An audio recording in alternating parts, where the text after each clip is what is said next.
Good evening everyone, welcome back to my channel. And for today's video ay nagbabaptismo pala kami sa aming simbahan. May nagpabaptismo pala, so bali binidyohan ko. So ang baptism pala ay first step ng salvation.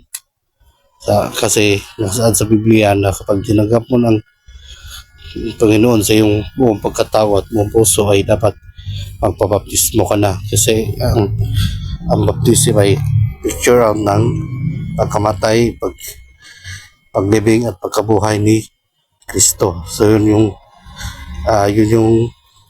meaning ng baptism.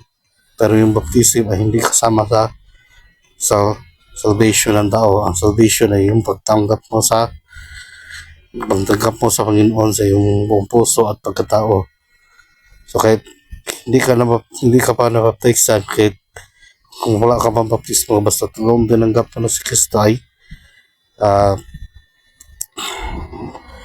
save ka na.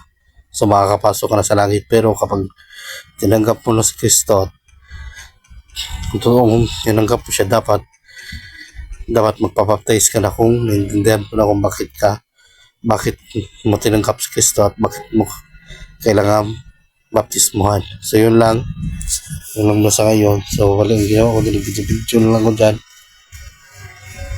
So may iba pang videohan dyan kasi may iba pang may iba pang mabaptismuhan dyan kasi dalawa yung baptism namin ngayon.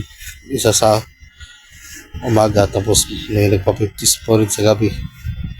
So bali habang mula pa yung pangalawang baptismuhan, binubidyohan ko lang yung aming lugar sa simbahan. So yan pala yung sa hapon na yun na part na baptismuhan.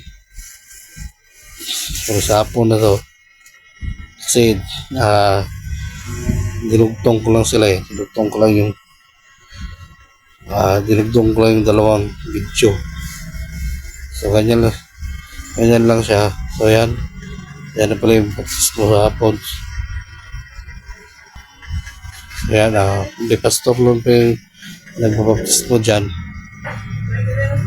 So yun lang, hanggang dito na lang muna. God bless.